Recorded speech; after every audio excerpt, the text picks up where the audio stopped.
Good morning, everyone. Thank you for joining us today, or afternoon, wherever you may be joining us from.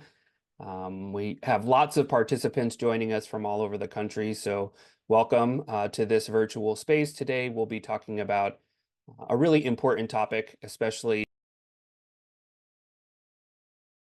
after celebrating Juneteenth yesterday, anti-racism in the workplace, and we have a really distinguished group of participants and speakers that will be joining us today as well. Just a disclaimer before we get started. The views and opinions expressed in this program are those of the speakers themselves and do not necessarily represent or reflect the opinions, views, and positions of HealthLinks, the Center for Health, Work, and Environment, or the Colorado School of Public Health. And also, this webinar may have short mentions of mental health challenges, suicide, racism, and homophobia. Please engage with our webinar to the level of comfort that best suits you. A recording and summary of the key takeaways will be shared after this session. We always like to start with a land acknowledgement. It's an important place to start. So as we gather in this virtual space, we honor and acknowledge that the University of Colorado's 4 campuses are on the traditional territories and ancestral homelands of the Cheyenne, Arapaho, Ute, Apache, Comanche, Kiowa, Lakota, Pueblo, and Shoshone nations. Further, we acknowledge the 48 contemporary tribal nations historically tied to the lands that comprise what is now called Colorado. Acknowledging that we live in the homelands of Indigenous peoples recognizes the original stewards of these lands and their legacies. With this land acknowledgement, we celebrate the many contributions of Native people to the fields of medicine, mathematics, government and military service, arts, literature, engineering, and more. We also recognize the sophisticated and intricate knowledge systems Indigenous peoples have developed in relationship to their lands.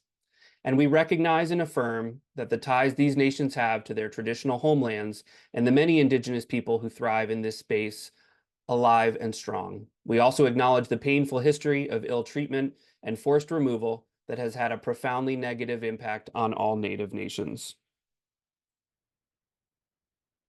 We respect the many diverse Indigenous peoples still connected to this land. We honor them. And the University of Colorado pledges to provide educational opportunities for Native students, faculty, and staff to advance our mission of understanding the history and contemporary lives of all Native peoples. So a little bit about us and about me. My name is David Shapiro, and I am the Senior Manager of Programs and Partnerships at the Colorado School of Public Health. I work at the Center for Health, Work, and Environment, and we are one of 10 centers of excellence for total worker health, funded by the Centers for Disease Control and Prevention, the National Institute of Occupational Safety and Health. So today we're joined in this virtual space by a number of key speakers in the DEI space, and we're going to have a conversation about anti-racism in the workplace. And we're also going to talk a little bit about something that's really top of mind for students, faculty, staff, and workers around the country, which is anti-Semitism or anti-Jewish behavior, Islamophobia, and anti-Muslim behavior, and how that shows up in the workplace as well. I am a white male in my late 40s. Once again, my name is David Shapiro. I use he, him pronouns. And today I'm wearing a black button-down shirt. I have dark brown curly hair and gray rimmed glasses. My face is clean shaven today as well. So a few housekeeping items. All participants of our webinars are kept on mute throughout the duration of the presentation. We want you to use the chat function for technical assistance challenges. And if you can use the chat now to tell us where you're joining us from, we'd really appreciate it. So let us know that you're here. Let us know where you're joining us from. We've seen participation from all 50 US states and from 25 countries in this HealthLinks webinar series. So we love seeing where everyone is joining us from. If you have questions for our speakers, we want you to use the Q&A box in the Zoom function. So if you happen to mention a question in the chat, our technical assistance team will ask you to move that question over to the Q&A section of the Zoom function. And the reason is your colleagues and the rest of us may have the same question. You can vote with a thumbs up or thumbs down when there's questions in the Q&A box. So please, any questions you have for the presenters, have those in the Q&A section of Zoom. Closed captioning is available on Zoom. Please use the Zoom toolbar to access closed captions if you need them. And we know so many of you are here and not only to learn from our distinguished speakers, but also for continuing education credits. There is a survey that will automatically generate at the end of this presentation. Please make sure to fill out the survey. That's how you are able to access your continuing education credits. And as we get to the back end of the hour, we will put a link to that survey in the chat as well. And we are recording this webinar, so it will be available for later review.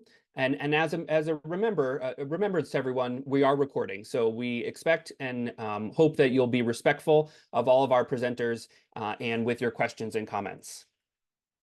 So today's agenda, we have a keynote presentation, which will start in just a moment, a discussion with key speakers in the field, and then a question and answer section. We never have enough time for all the Q&A, but we hope for a dynamic discussion with our presenters the Q&A section will be a key component of today's webinar.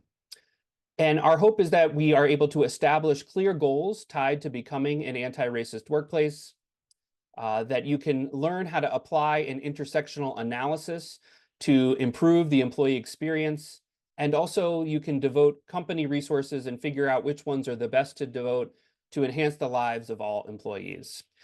With that, I'd like to introduce our keynote speaker for today, Dr. Adia Harvey-Wingfield. Adia is the Mary Tillotson Hemingway Professor of Arts and Sciences and Vice Dean for Faculty Development and Diversity at Washington University in St. Louis, where she also co-directs the program for public scholarship.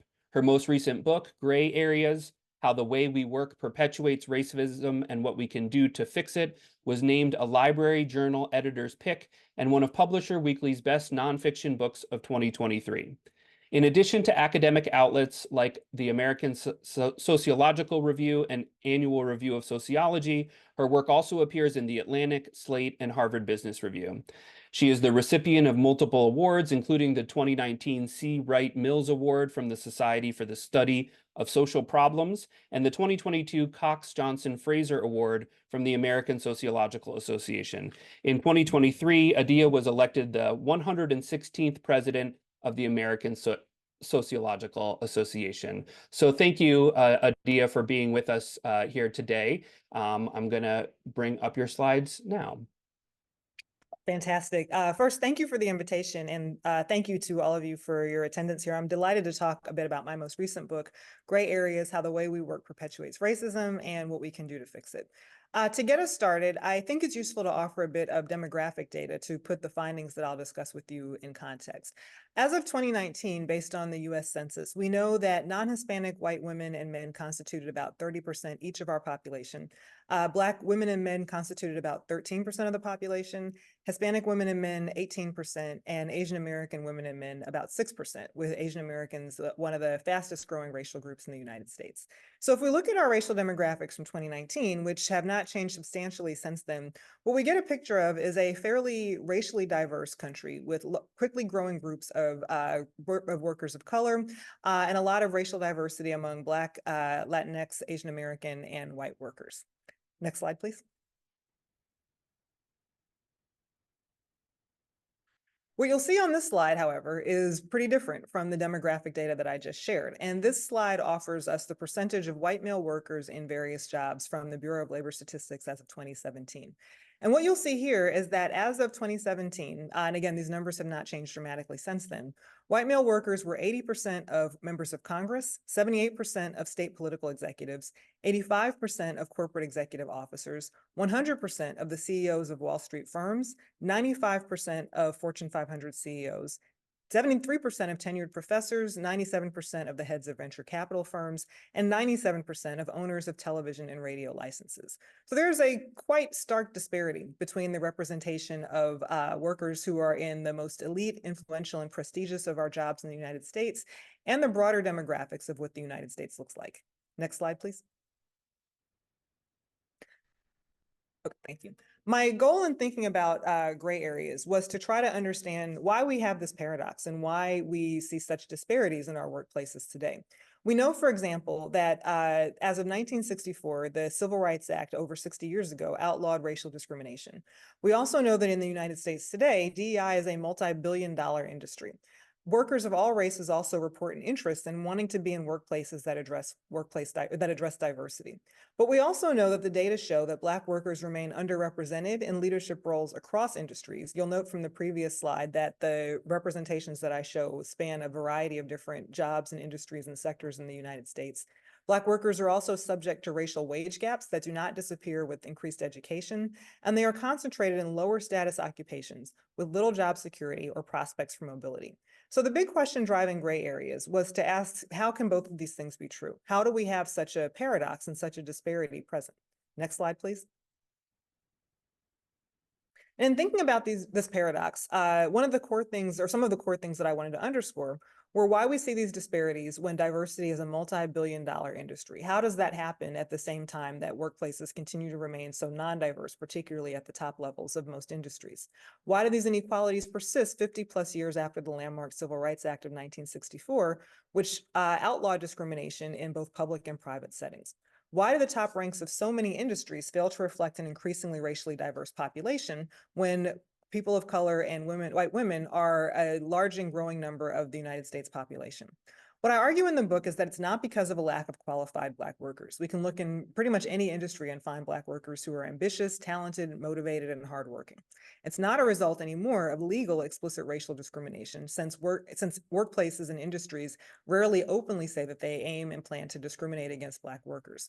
What I argue here, and what I make more clear in the book, is that the reason we see this paradox is because the way we work continues to maintain racial inequality. Next slide, please.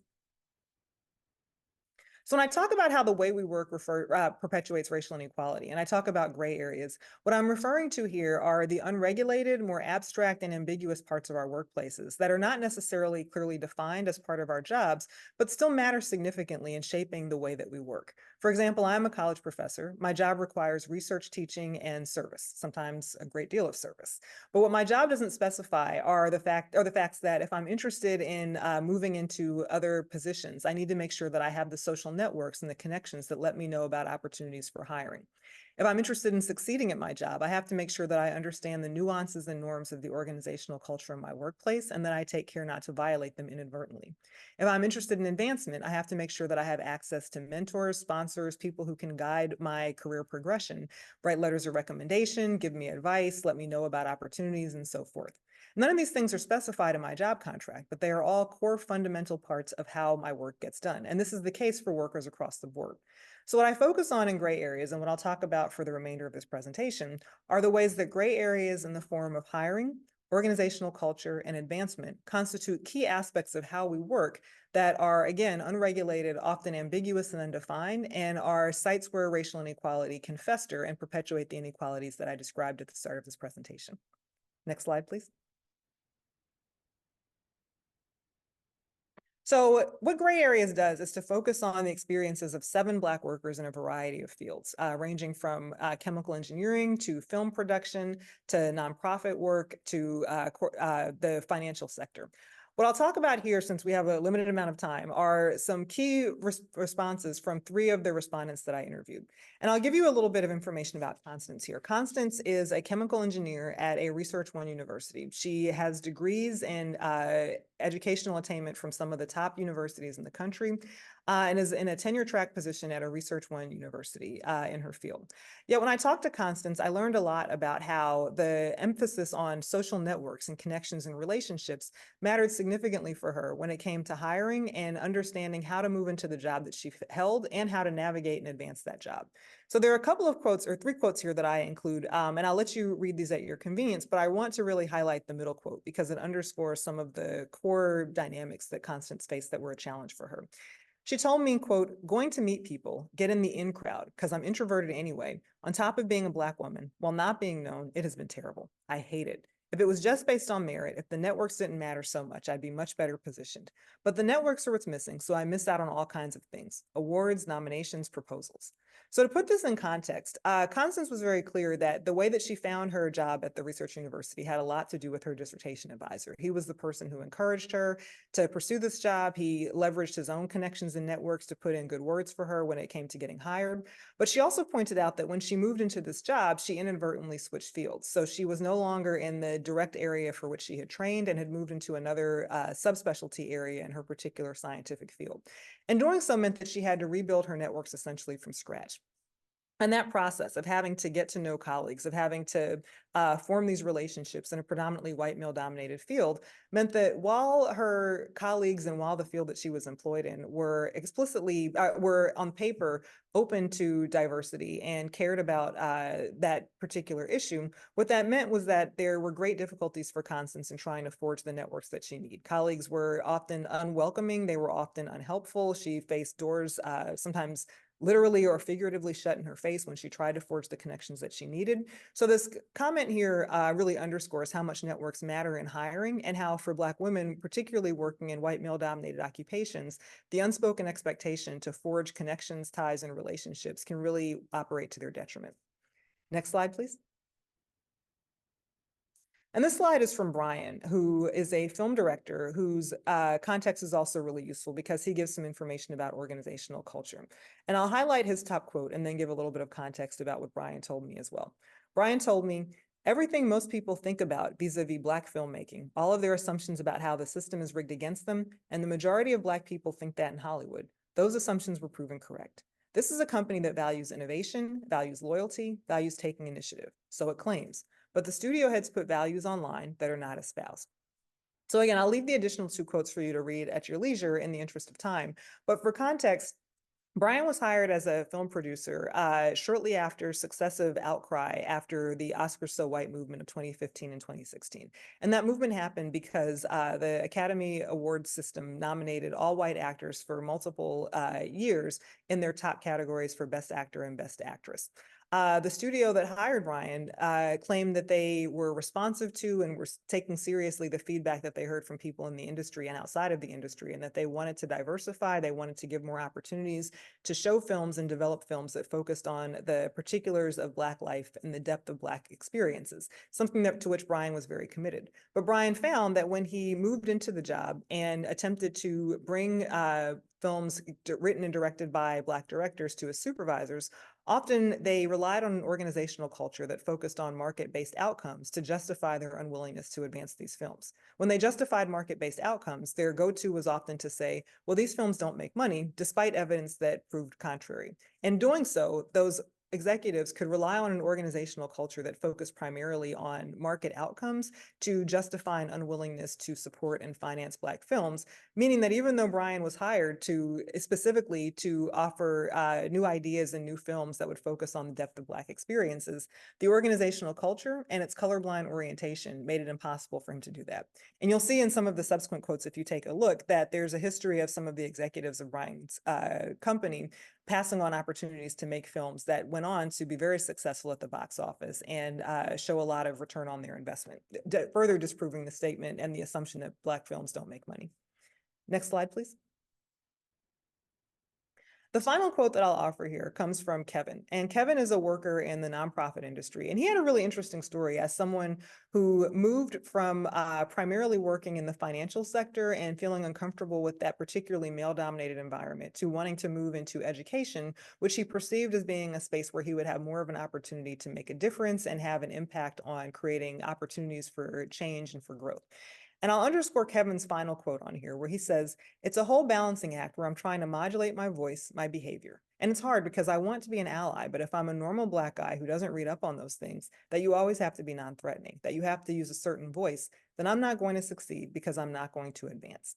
So here, to give some context about Kevin's experiences, he moved from the financial industry into the nonprofit world, which is a field predominantly constituted in this particular area by white women, based on the assumption that it would be a space where he would have the opportunity to provide more opportunities for change, for growth, to reduce racial disparities in education. But what Kevin ended up finding was that the emphasis on relationships with supervisors and the ways in which relationships with supervisors mattered significantly in advancement meant that Kevin really had to go through a lot of impression management and self-presentation to try to downplay racial stereotypes about Black men and Black masculinity. And those stereotypes made it very difficult for him to forge the types of close relationships that he needed with supervisors, and consequently made it very difficult for him to advance because he found himself consistently unable to surpass the assumptions of his colleagues and his supervisors that he didn't belong in leadership roles, and found it difficult to challenge their stereotypes consistently enough to move into leadership. Next slide, please. So I want to sum up with a few key points. One is that I've argued here very briefly, but I talk about this in a lot more detail in the book, that everyday aspects of how we work contain numerous pitfalls and obstacles for Black workers. When it comes to hiring, the reliance on social networks can serve to sideline Black applicants and Black employees. When it comes to organizational culture, a race-neutral climate can make it much harder for workers to see patterns that facilitate disparities. And when it comes to advancement, managers have an outside role in promotion, yet more distance from Black workers. And the three cases that I show, that I've talked about here, highlight this in a lot more detail, with Constance's challenges developing social networks in a predominantly white male field of engineering, with Brian's challenges navigating an organizational culture that employed a colorblind market-based approach that then made it difficult to advance films that focused on aspects of Black workers' lives. And then with Kevin, when it came to opportunities for advancement, having the difficulty forming close relationships with supervisors who often viewed him through the lens of racial stereotypes. Ultimately, I've argued that these examples and others highlight how the ways that we work contribute to racial inequality by putting so much emphasis on these gray areas that, again, often exist outside of the bounds of the specific aspects of our jobs, but still are no less important in shaping how we work. Next slide, please. But I want to close here with some positives, in part to avoid depressing and bumming everybody out.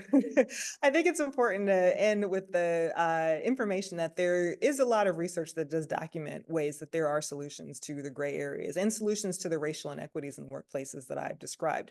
And I'll go over some of these just very briefly, again, in the interest of time. But when it comes to hiring, it's important for organizations and leaders to consider expanding past this question of relying on existing social networks to include other outlets. I am not sure that it's really realistic for organizations in our modern tech-driven era to completely ignore or avoid relying on social networks in terms of shaping how people have access to jobs. But the research does document that when companies expand past their existing social networks, particularly when they take concrete steps to recruit from historically Black colleges and universities, Hispanic serving institutions, and so forth, that does allow organizations to reach a broader talent pool than they otherwise would have, because they become aware of more opportunities to connect with interested workers who may be from members of groups of color than would otherwise be available in traditional networks.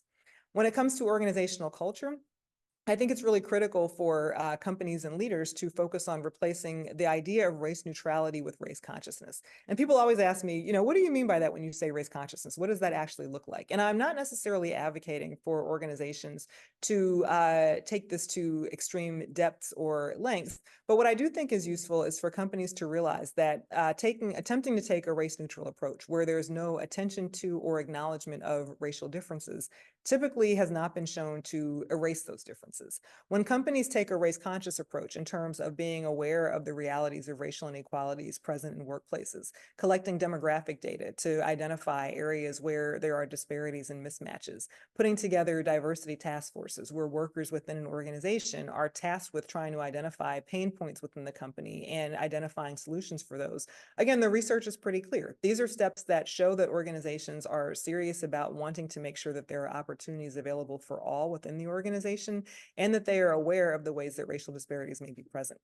And finally, when it comes to advancement, It's important for organizations and leaders to enhance structural supports for all workers. This can take the form of putting into place mentoring programs for everybody, which make these opportunities available for all workers to have connections and resources, or sponsoring programs for everybody to make sure that no workers are overlooked. But ultimately, paying attention to opportunities to expand hiring, organizational culture, and advancement so that the gray areas there do not continue to perpetuate racial inequalities would be an important step in reducing some of the disparities between what our workforces look like and what our demographics look like, particularly for an increasingly multiracial society. Thank you so much.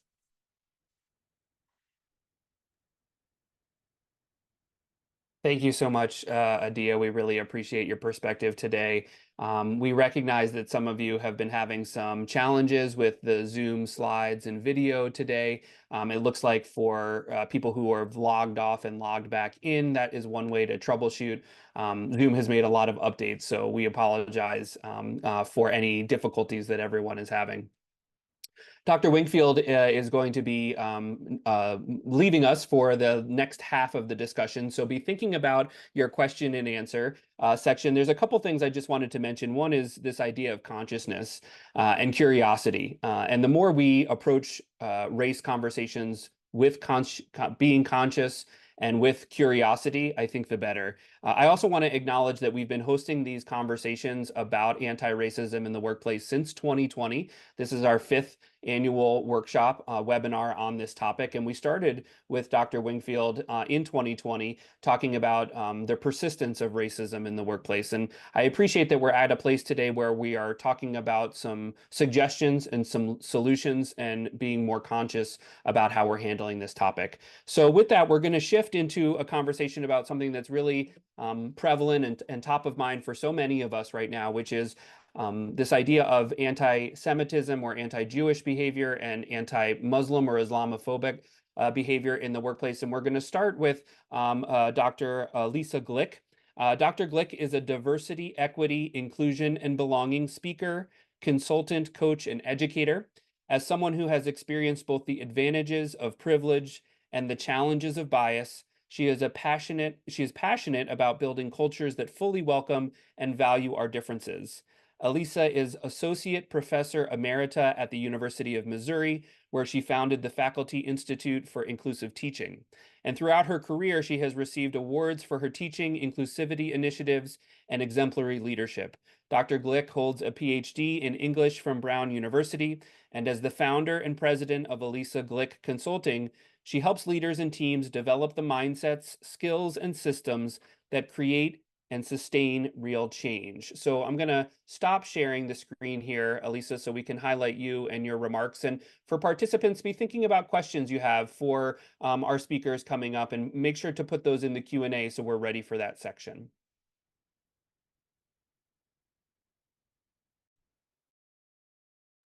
Elisa, you're still on mute. Just wanted to let you know. So sorry. Thank you so much for that introduction, David. And I just want to begin by saying that I am a white queer woman wearing glasses with purple frames and a purple scarf. I'm going to start my remarks with a bit of an imagination exercise.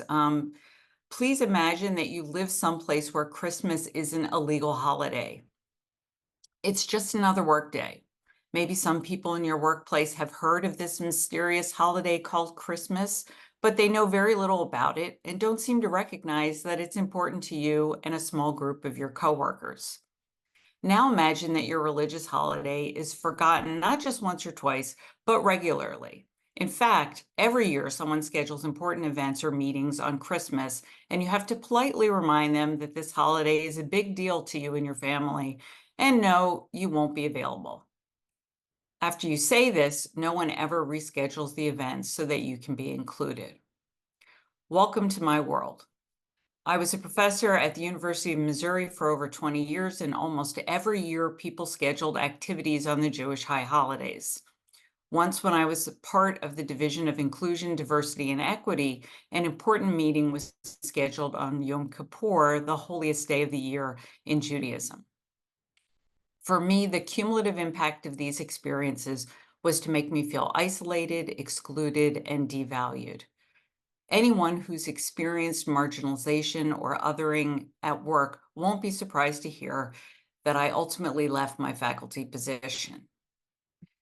Today, I'll be addressing two main points. First, we need to learn who Jewish people are, and second, we need to understand what anti-Semitism is so that we can recognize the covert and overt ways it shows up in the workplace.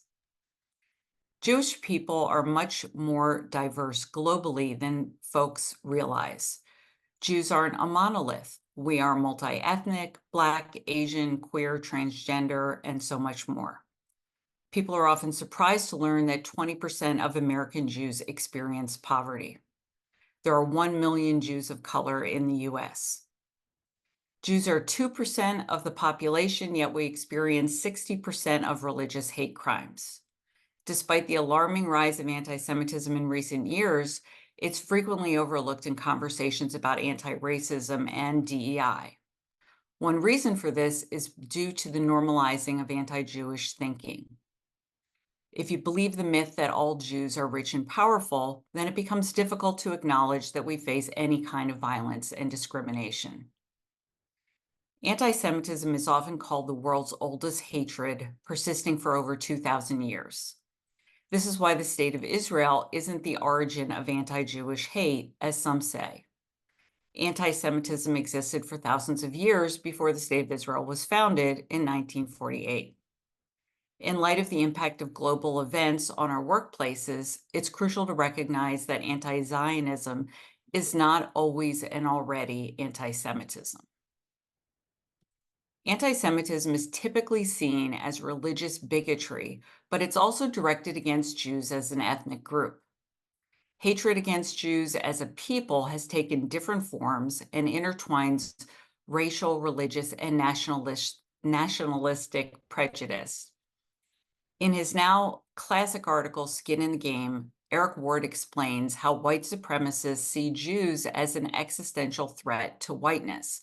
As he puts it, quote, anti-Semitism does not just enable racism, it is racism. The word anti-Semitism makes most of us think of the Holocaust or neo-Nazis with tiki torches.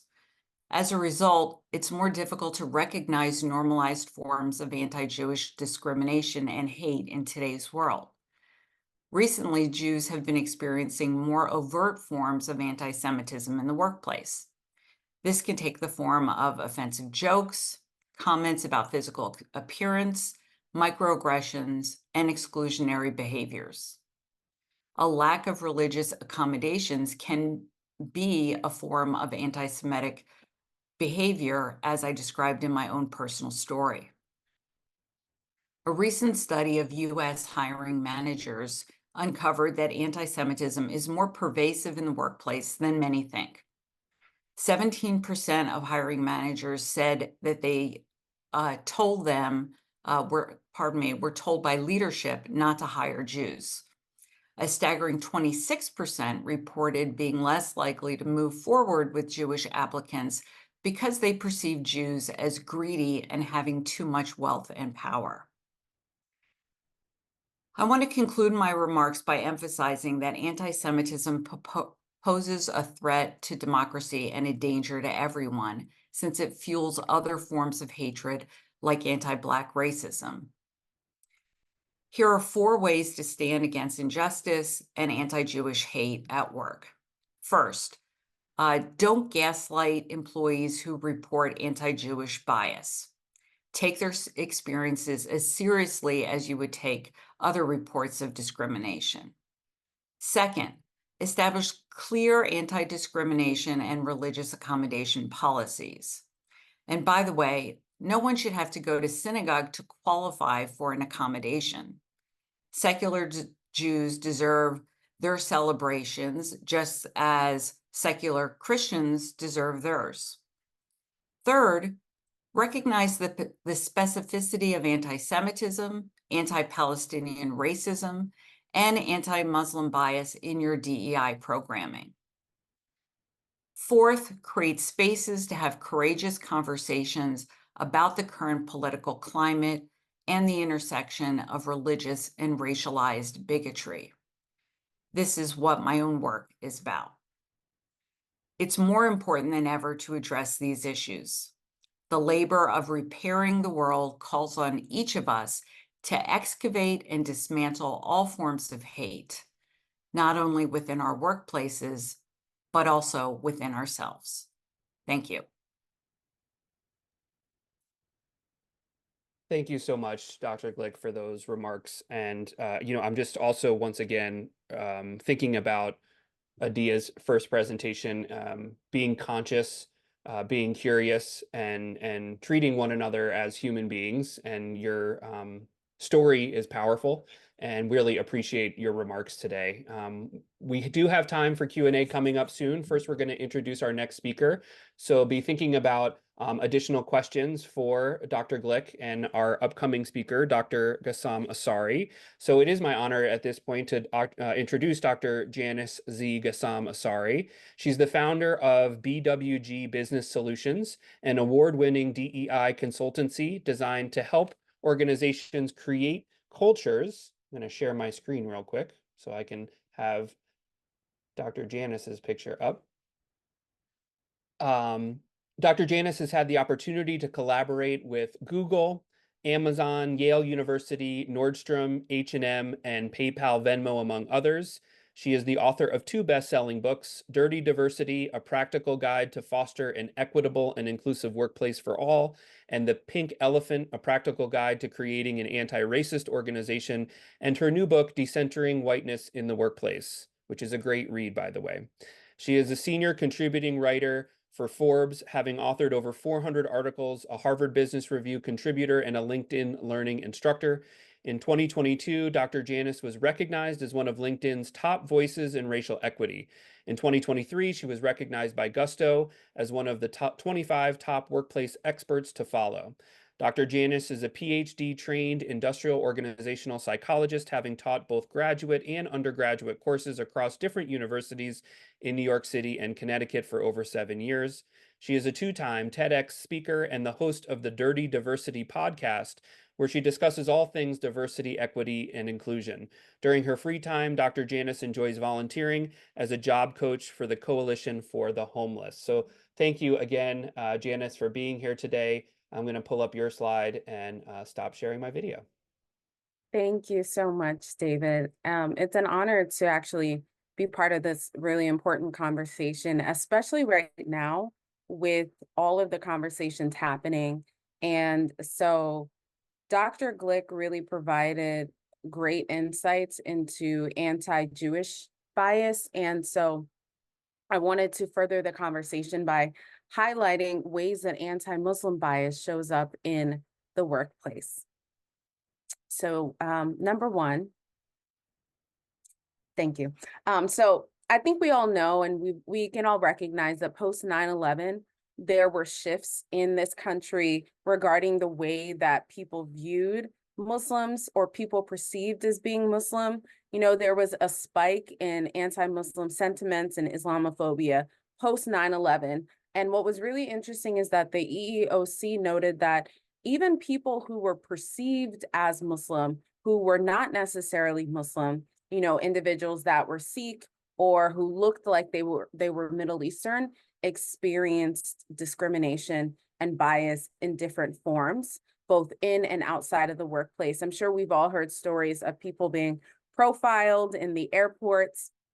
And so what has happened is that the anti-Muslim sentiments have just increased, but sort of shape-shifted over time, right? And so number two, thank you. In addition to 9/11, we see that the media has played a really instrumental role in how individuals that are Muslim or perceived as Muslim are viewed. What was interesting is I had a conversation with somebody that I'm close with, and we were talking about, you know, this was maybe a year or two ago, we were talking about Muslims, and we were talking about how Muslims are viewed in the media. And this person was sort of like unintentionally spouting these very sort of anti-Muslim sort of sentiments without realizing it.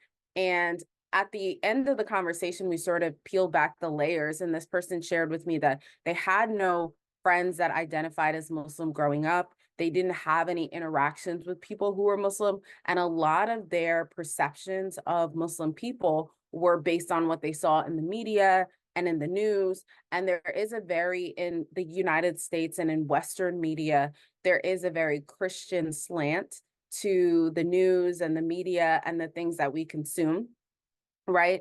And so to Dr. Glick's point, I think it's interesting during the holiday times when you look at even like the movies that you see on Netflix. Netflix has a section for holiday movies, but most of those movies are based around Christmas, right? Because that is the sort of predominant sort of religion in the US. And so there isn't a lot of consideration for Muslim films or for Jewish films. You have some of those on Netflix, but the predominant sort of narrative is about and around Christianity. And so the media plays a really instrumental role in shaping our perceptions of Muslims.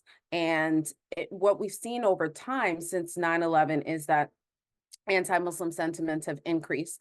And I think we also saw a spike in 2017 following the Trump Muslim ban, where, as some of you may remember, the Trump administration issued a travel ban for anyone coming from these 7 countries, and essentially said in January of 2017 that individuals coming from these countries could not enter the United States. So it was Iran, Iraq, Libya, Somalia, Sudan, Syria, and Yemen. And what we see is a lot of the narrative that came out of that administration has sort of fueled this anti-Muslim bias and added more fuel to the fire.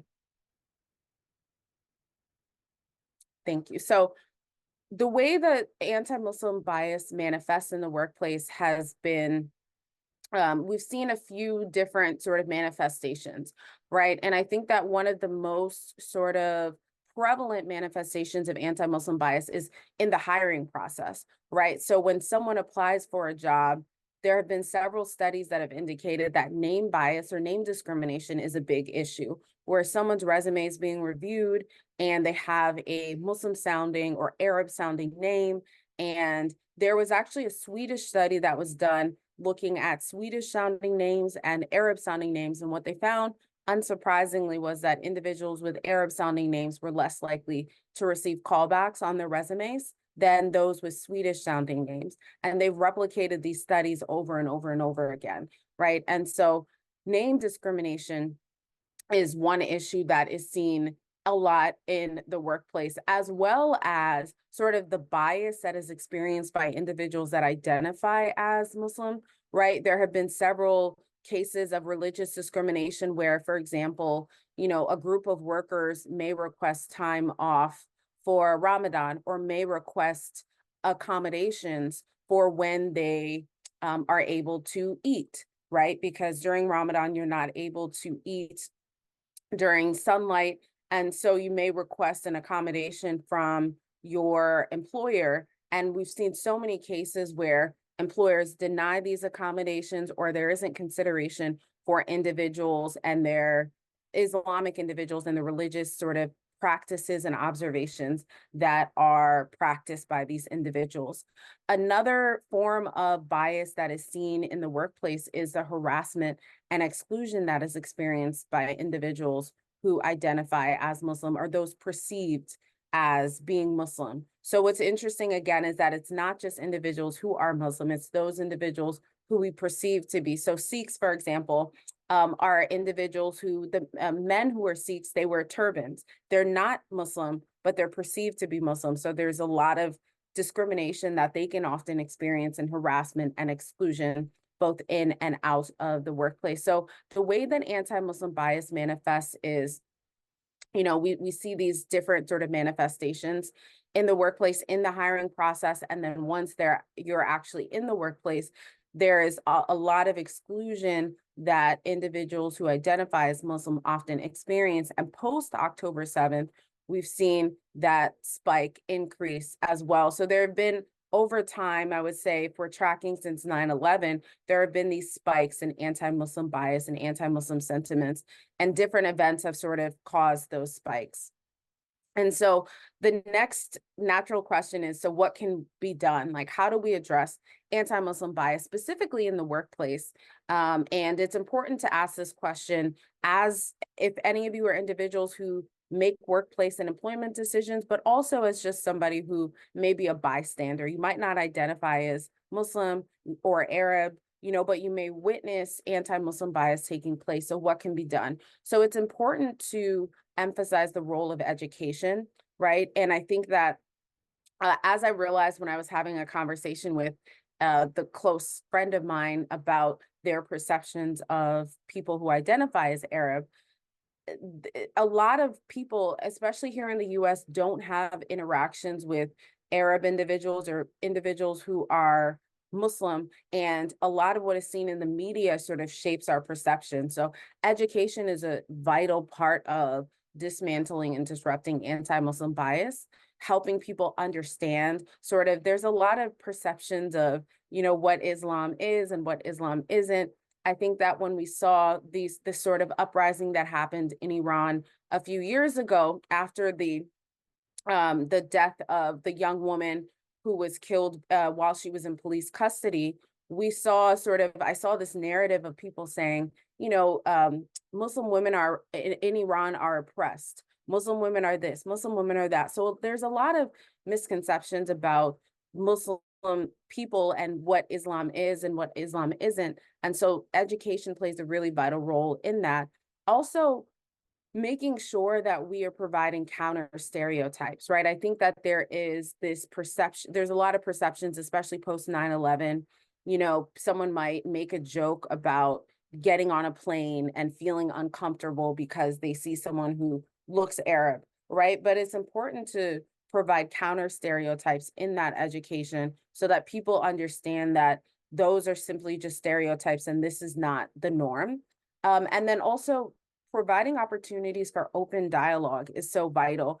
I don't think we have enough of, and that's why I'm so grateful for this conversation. We don't have enough cross sort of religious conversations. We don't have people from different religious backgrounds coming together and having these conversations. And as a equity practitioner, religious inclusion is often not part of the conversation, or it's not something that is generally included in the conversation. So it's important that we're providing opportunities to have the cross-religious dialogue with people from different backgrounds, because at the end of the day, I think a large part of the reason why the bias persists is because of people's misconceptions and misunderstandings of different groups of people. So really making sure that we're providing space for education and dialogue is so vital in the sort of the fight to end anti-Muslim bias.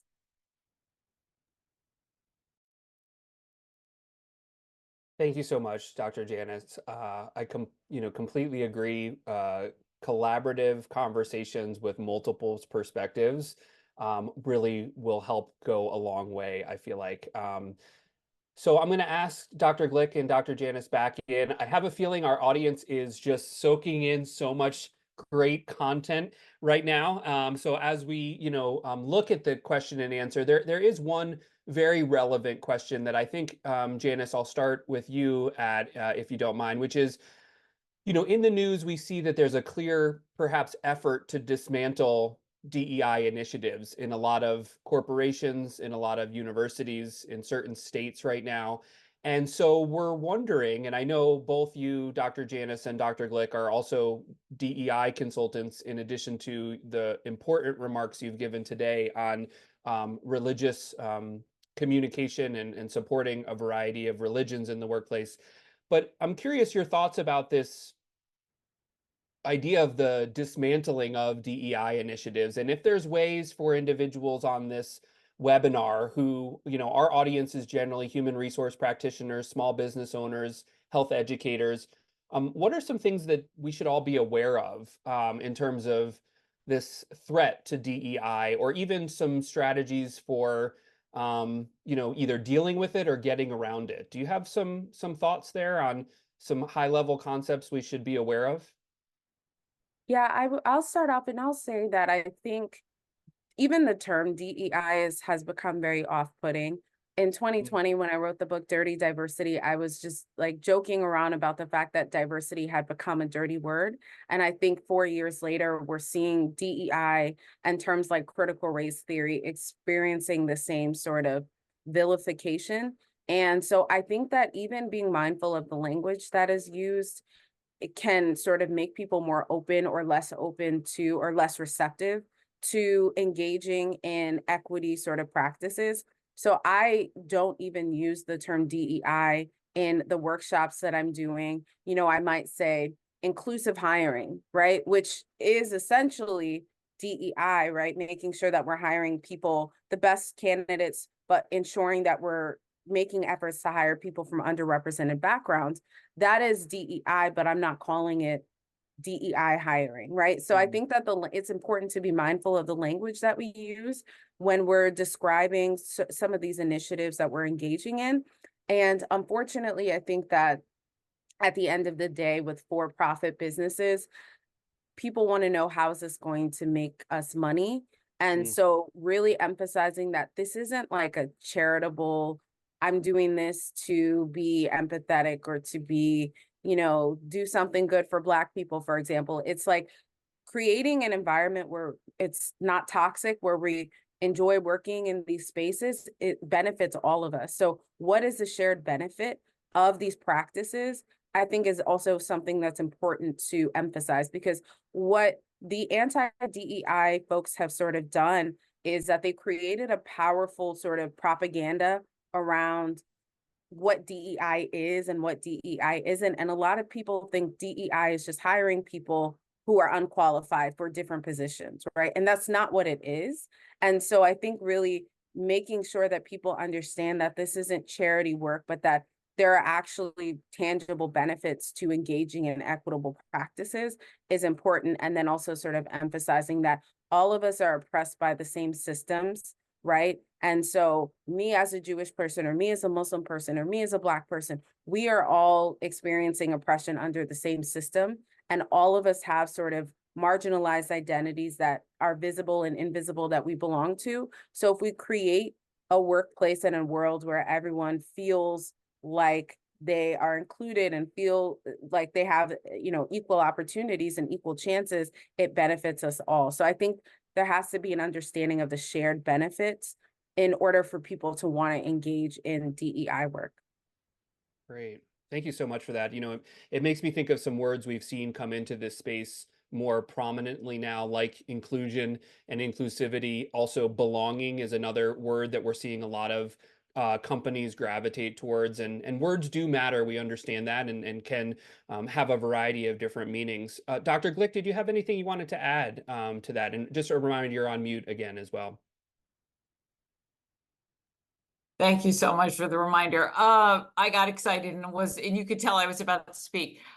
So I want to first just thank Dr. Ghassan Masari for her very insightful remarks, which I will continue to think about. And on this particular point, I actually think what you were saying, Dr. Janice, about media bias is and misinformation is relevant here in terms of the conversation around DEI, because there often we see that the hype of DEI is dead doesn't actually often match the reality of what's going on in for-profit and nonprofit organizations, because in fact, I think the pullback, you know, on the one hand, I'm not trying to say it isn't real, but on the other hand, I think that it's been weaponized in ways that are often not recognized, and that we need to be really careful when we're consuming media, to make sure that we're not perpetuating a kind of reality that moves us in the wrong direction. So that's the main piece that I wanted to say, I would also just add that for me as a practitioner, I, for a few years now, have had to basically start every session with, let me counteract all of the things that you think this session is about, that I'm not here to brainwash you, et cetera, et cetera. And so, so really just emphasizing what the work actually is so important. Yeah, I appreciate that perspective. I think you're absolutely right, Elisa, that companies are still doing this work, even though there may be some sort of backlash against terminology. And media does play such a big part. That's one of my takeaways, Dr. Janice, from both you and Dr. Wingfield, is to better evaluate the type of media we're consuming. I think we're so overwhelmed by the amount of digital content that's available in a variety of formats, but I don't know how often we are discerning with, that messaging, and the algorithms keep drawing us into and providing a variety of different content for us. And so I think being, smart and conscious consumers, there's that word consciousness again, with what we're reading, with what we're viewing, I think is really important in this space. So thank you for that. And, I've been asked this at every webinar, and I think it's that since I've been doing this, about a descriptive introduction, and so it's come up again today. And so one of the reasons why I acknowledge that I'm a white male in my late 40s and describe a little bit about what I'm wearing, one is because I want to acknowledge the privilege I have of being a white male. I think that's important in this space, and honoring the people that I get to participate in these conversations with. And the other piece is, there's so many different technologies in terms of how people are accessing visually this presentation. And so not only for people with different visual impairments or different visual abilities, it's helpful, but also, depending on what type of screen you're looking at, it's helpful for people to just adjust to who's on camera as well. So it can be a little bit awkward for people at first to give a descriptive introduction. I've taken the advice of the vision community, not only to describe what I'm wearing and what I look like, but a little bit about my background as well. I am Jewish, and so that is an identity I hold also, and have contributed that information to a variety of DEI spaces.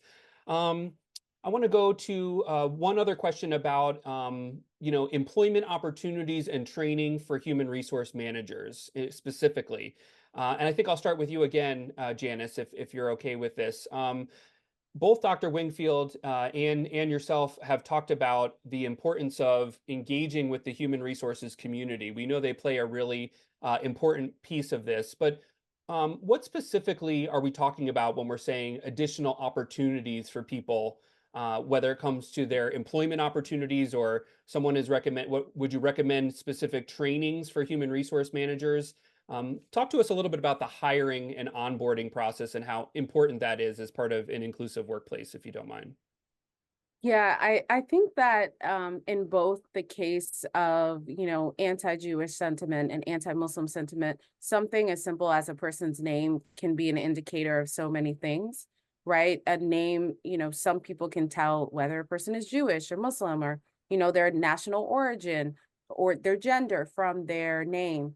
And so I think the resume and the hiring process, there's such a huge opportunity to ensure that we're creating an inclusive environment just from that process, right? And so I think for me, I always encourage, even though there's been mixed reviews about this, I always encourage anonymizing resumes, right? And removing those sort of identifiers, those gender identifiers, and all of those other demographics, so that people aren't able to view that. But I think also we have to understand that we're going to be interacting with people from different backgrounds. So there's always going to be sort of discord, because some people have never, sometimes the workplace is the first time you interact with someone from a particular background. So there will always be that sort of friction there. But I used to teach in a human resource management master's program. And what I found really disheartening was that most of the students, outside of the DEI course that I taught them, none of the students had training in conflict resolution, or in, interpersonal relationships or interracial conflicts, right? And so I think that it's really important for human resource professionals to make sure that they're engaging in and looking into sort of training and resources and tools so that these skills can be sharpened, because a lot of what you're dealing with as an HR professional is not necessarily maybe the things that I teach my students about, benefits and this and that. It's a lot of like, this person said something offensive to me and now I'm going to HR. How do I deal with it? Or my manager is doing this to me, right? And so do you as an HR professional have the tools to navigate those sorts of situations? So that's important to really important to consider and make sure that you're equipping yourself with. So I think there's so much more I could say, but I want to also make sure that I leave space for Dr. Glick to also provide her thoughts. Oh, that's very kind. I'm looking at the time and I'm imagining that we probably need to be wrapping up. And I think you did an excellent job, Dr. Janice, in fielding that question. So thank you for this Yes. useful conversation. Thank you to you both. There's been a lot of questions in the Q&A about book recommendations, suggestions for how to approach Jewish and support Jewish and Muslim employees. I want to mention that as part of the wrap up, we will be building a key takeaways document. It takes us a little bit of time to design and format that, but as participants in this webinar, we will summarize the key takeaways from all three presenters and be able to share that document with you in the future. For right now, what we want to make sure we mention, and thank you so much, Dr. Janice and Dr. Glick, for being with us today. Unfortunately, Dr. Wingfield had to leave a little bit early, but it's been such an important and impactful conversation, and we're honored that we've gotten to do this annually for the last 5 years. We need to keep this top of mind, and being able to have a conversation about anti-Jewish and anti-Muslim sentiment is important to me personally, but I know really important to a lot of our audience today. And so thank you for your willingness to participate in that. Our next webinar is also important in terms of inclusion and belonging. It's supporting individuals with substance use disorders and what we're calling being a recovery-friendly workplace. There's a lot of work going on around the country right now in various states and specifically in Colorado on supporting individuals with the lived experience of substance use disorder and this chronic condition. And so our next webinar on August 29th will be on specifically what it is to be a recovery-friendly workplace and what that looks like. So if you need your continuing education credits, make sure you fill out the survey that's hopefully popping up for you. If not, a link to the survey is in the chat and you will receive it in the follow-up email. And in that follow-up email, you will also receive a recording of today's conversation and some preliminary links to the presentation and other books that have been authored by our speakers. And then a little bit later on, you'll get a key takeaways document from today's webinar as well. So once again, I'm just super grateful for you being here, for participating in this conversation, for the respect and the high level of engagement through chat and Q&A that everyone displayed today. Honoring Juneteenth and the rest of June and Pride Month and all of the other important components that make up an inclusive workplace, and approaching things with being conscious, I think, and curious is what I'm hoping we all take away from today. So supporting one another in the work we do. So thanks everyone for being here, and have a great rest of your day.